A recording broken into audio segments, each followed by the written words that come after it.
इंसान की फितरत, सोचिए, ये क्या कुछ नहीं कर सकती। इसमें अच्छाई की वो ऊंचाई है तो बुराई की वो गहराई भी है जिसका शायद हम अंदाजा भी नहीं लगा सकते।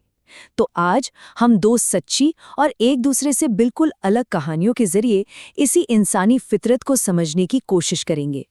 तो सवाल ये उठता है कि आखिर वो कौन सी एक चीज है जो किसी इंसान को देश के लिए अपनी जान देने की हिम्मत देती है और किसी दूसरे को अपने ही किसी करीबी की जान लेने पर मजबूर कर देती है।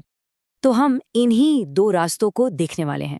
एक तरफ है एक फौजी का सबसे बड़ा बलिदान और दूसरी तरफ एक पत्नी का सबसे बड़ा धोखा। चलिए पहली कहानी से शुरू करते हैं। तो हमारी पहली कहानी के हीरो हैं कैप्टन विक्रम बत्रा। एक ऐसा नाम जो आज बहादुरी का दूसरा नाम बन चुका है। पता है, विक्रम बत्रा की जिंदगी शुरू से ही चॉइसेस से भरी थी। कॉलेज के बाद उन्हें मर्चेंट नेवी में एक शानदार नौकरी का ऑफर मिला, वो भी हांगकांग की एक बड़ी शिपिंग कंपनी से। परिवार बहुत खुश था, लेकिन विक्रम का दिल कहीं और ही था। उन्होंने उस आराम की जिंदगी को छोड़कर देश की सेवा का रास्ता चुना। और ये शब्द उन्होंने खुद अपने पिता से कहे थे। सोचिए जरा, उनका मकसद कितना साफ था। उनके लिए देश की सेवा से बढ़कर न कोई पैसा था, न कोई आराम। और फिर वक्त आया साल 1999 का, कारगिल की जंग। यही वो मौका था जिसने कैप्टन बत्रा को वो बनाया जिसके लिए आज हम सब उन्हें जानते हैं। उनका पहला और सबसे बड़ा मिशन था पॉइंट 5140 पर कब्जा। अब ये काम आसान बिल्कुल नहीं था। दुश्मन ऊंचाई पर मजबूत बंकरों में था। सामने से जाना मतलब सीधी मौत। लेकिन बत्रा ने एक अलग ही प्लान बनाया और रात के अंधेरे में अपनी टीम के साथ पीछे से हमला कर दिया। और इस जबरदस्त जीत के बाद रेडियो पर उनकी आवाज गूंजी, ये दिल मांगे मोर। बस ये एक लाइन पूरी इंडियन आर्मी का, पूरे देश का जोश बन गई। और पता है, उनकी इस हिम्मत को वहीं उसी वक्त पहचान मिली। वो मिशन पर एक लेफ्टिनेंट बनकर गए थे, लेकिन लौटे एक कैप्टन बनकर, ऑन द स्पॉट प्रमोशन। पर कहानी अभी खत्म नहीं हुई थी। जंग जारी थी। अब बारी थी पॉइंट 4875 की, जो पहले से भी ज्यादा खतरनाक मिशन था। और इस पर जाने से पहले उन्होंने ये वादा किया था, जिसे उन्होंने निभाया भी।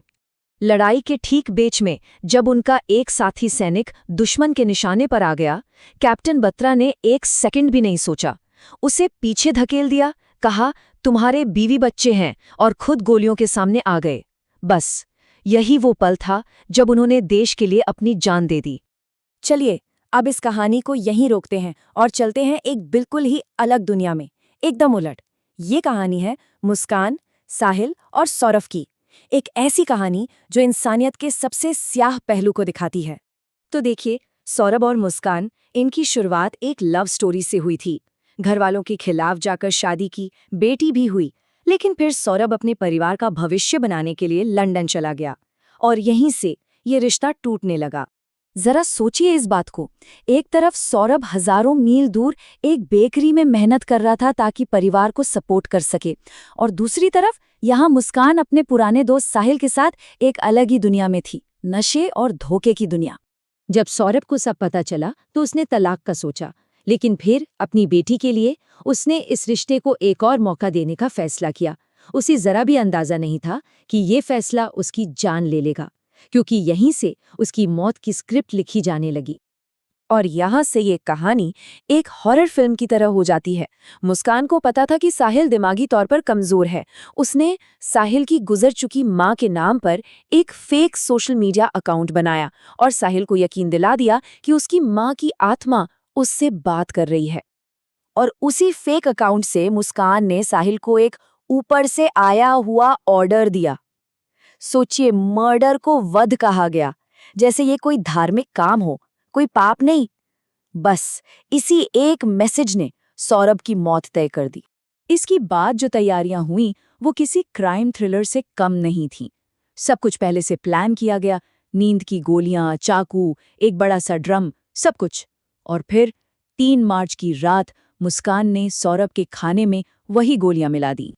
और हत्या के बाद जो हुआ वो शायद कोई सोच भी नहीं सकता।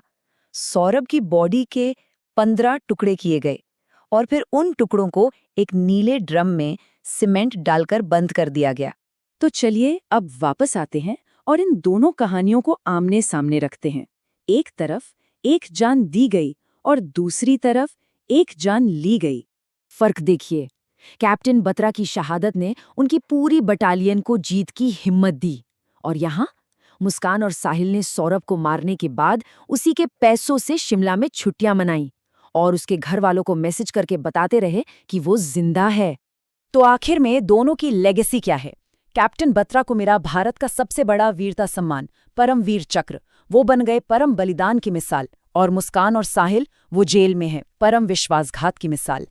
तो बात घूम फिरकर एक ही जगह आती है, चॉइस, हमारे फैसले।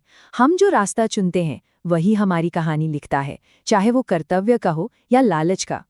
तो आखिर में सवाल वही है, एक जान जो बहुतों के लिए दे दी गई और एक जान जो सिर्फ एक के लिए ले ली गई।